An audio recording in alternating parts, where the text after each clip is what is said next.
Deductive method اور inductive method کسے کہتے ہیں؟ پلیز اس کے بارے میں بتائیں.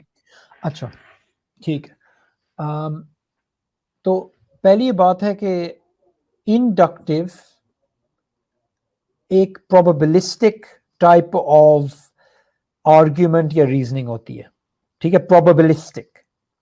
ڈیڈکٹیو ایک ٹائپ آف ریزننگ ہوتی ہے جو جس کی کنکلوژن نیسسری ہوتی ہے. اچھا میں آپ کو ایک آرگیومنٹ کے طور پہ کہتا ہوں.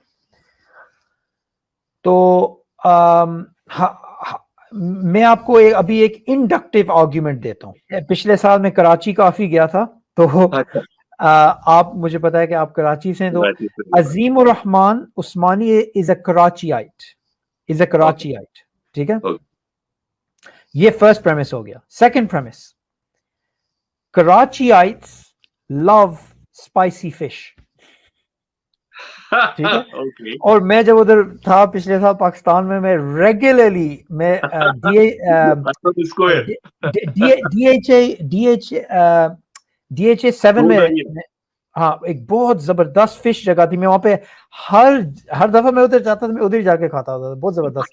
تو کراچیائٹس لو فش, موسٹ کراچیائٹس لو فش. یہ چیز تو سچ ہے.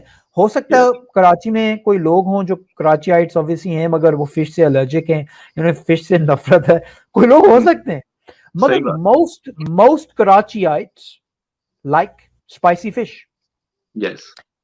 So premise 1, premise 2, conclusion, Azim Rahman Usmani likes spicy fish. یہ conclusion inductive ہے, یہ inductive argument ہے, کیونکہ first premise is it true? It's true. Second premise is true. Conclusion is most likely true, most likely. Magar there's a chance, it's probabilistic, could be wrong, could be Azim Rahman doesn't like fish at all. In which case I'll have to abandon him.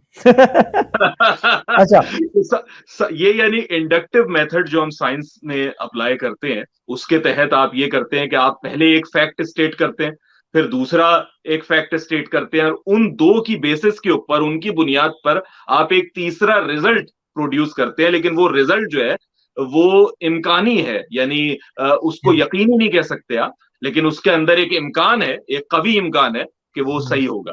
Yes, absolutely. سمجھ آ گیا جی, یہ inductive method ہو گیا. جی بالکل صحیح. Deductive یہ ہے, عظیم ur-Rahman Usmani is a human, ٹھیک ہے, یہ first. Azim ur-Rahman Usmani is a human, یہ first premises.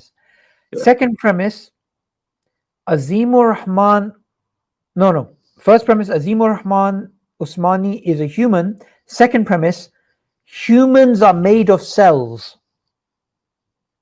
Yeah? Cells, okay. Human beings are made up of, human bodies are made of cells. Sahi hai. Conclusion, Azim Rahman Usmani is made up of cells. ٹھیک ہے.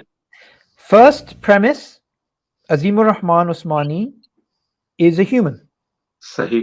Second premise, humans are made of cells. Conclusion, Azim Rahmani is made of cells. This is necessarily true. یعنی اس کا کوئی chance نہیں ہے کہ اگر the first premise and the second premise is true, the conclusion has to be true, not probabilistic, true by definition. By definition of the first two. یہ اگر correct ہے تو اس کو کریکٹ ہونا ہی ہے. یہ ہے deductive, in which there is no doubt. اور یہ بھی ایک سائنٹیفک میتھڈ ہے, اور وہ پہلا والا بھی سائنٹیفک میتھڈ ہے. نہیں, ڈیڈکٹیو سائنٹیفک نہیں ہے. ڈیڈکٹیو آپ ہم میتھس میں یوز کرتے ہیں یا ہم لاجک میں یوز کرتے ہیں. انڈکٹیو ہم سائنس میں یوز کرتے ہیں. سائنس کے اندر ڈیڈکٹیو نہیں ہے. اچھا, سائنس میں ڈیڈکٹیو ہوتا ہی نہیں. صحیح ہے. نہیں, سائنس میں ہے ہی انڈکٹیو.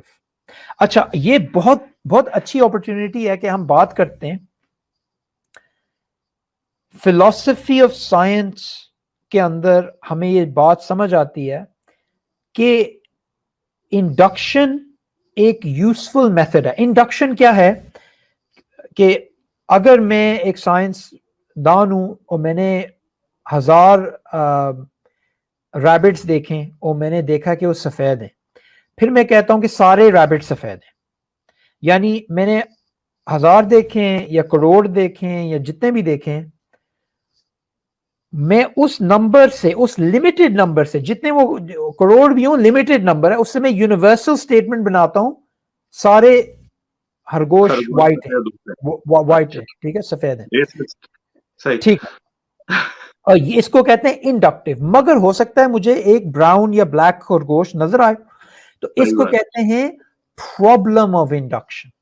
پرابلم آف انڈکشن کہ اور کوئی اسٹیٹمنٹ جو آپ نے یونیورسلی بنائی ہے کہ سارے خرگوش سفید ہیں، یا جو بھی آپ انڈکٹیو بناتے ہیں، آپ لمیٹڈ آبزرویشن سے آپ جنرل اسٹیٹمنٹ بناتے ہیں، تو بعد میں یہ پتہ یہ ہو سکتا ہے کہ آپ کا وہ آپ کو کوئی آبزرویشن نظر آئے جو غلط اس تھیوری کو نلفائی کر دے. ٹھیک ہے، یعنی جب تک وہ آبزرویشن نہیں آئی تب تک اسے ٹھیک مانا گیا کہ سارے خرگوش سفید ہیں، کیونکہ آپ نے 1 کروڑ خرگوش دیکھے دنیا کے اور آپ کو وہ سارے سفید ملے تو آپ نے کہہ دیا سفید ہوتے ہیں. لیکن لیٹ سے 10 سال تک یہ بات کسی نے چیلنج نہیں کی. 10 سال بعد آپ کو ایک خرگوش ملا جو کالے رنگ کا تھا، یا ایک نسل ملی خرگوشوں کی جو کسی پہاڑ میں رہتی تھی، اس میں کالے خرگوش تھے، تو اس وقت آپ نے یہ کہا کہ جی اب جو ہے وہ نہیں ہے. اسی لیے اس کو پروبیبلی کہا جاتا ہے، یعنی امکانی طور پر درست ہو سکتی ہے انڈکٹیو، یقینی طور پر نہیں ہو سکتی. یہ بالکل بالکل. تو پرابلم آف انڈکشن کو سب سے پہلے نہیں مگر جس نے پاپولرائز کیا تھا، یہ ایک اسکاٹش فلاسفر تھا، ڈیوڈ ہیوم. ٹھیک ہے، بہت مشہور. اس کے بارے میں اکثر لوگ اسے کہتے ہیں ایتھیسٹ فلاسفر، مگر باقی آج کل لوگ اس پہ بحث کرتے ہیں کہ ایکچولی وہ ایتھیسٹ. اس وقت جو بھی بندہ عیسائیت کو انکار کرے نا، وہ ایک کافر تھا. یعنی وہ اس کو انفیڈل کہتے تھے یا ایتھیسٹ کہتے تھے، جو بھی ہے. مگر وہ یہ ایکچولی نیچے کے بارے میں بھی یہی بات ہے کہ وہ کنفرم نہیں ہے کہ وہ ایتھیسٹ تھا، مگر اسے لوگ ایتھیسٹ کہتے ہیں. تو چلو بات یہ ہے کہ اس نے اس بات کو پاپولرائز کیا. تو فلاسفرز بھی اسی ایگزامپل کو استعمال کرتے ہیں کہ اگر کوئی آبزرویشن آپ کو نظر آئے فیوچر میں جو آپ کی پریویس تھیوری کو نلیفائی کر سکتا ہے، دیر فور وہ چیز نہیں ہو سکتی، یعنی سرٹن نہیں ہو سکتی. تو سائنس کے اندر فرسٹ ایشو ہمیں جو نظر آتا ہے وہ پرابلم آف انڈکشن ہے. ٹھیک ہے، پرابلم آف انڈکشن. اب سیکنڈ ایشو ایک بہت انٹرسٹنگ ایشو ہے جس کو کہتے ہیں انڈر ڈٹرمنیشن.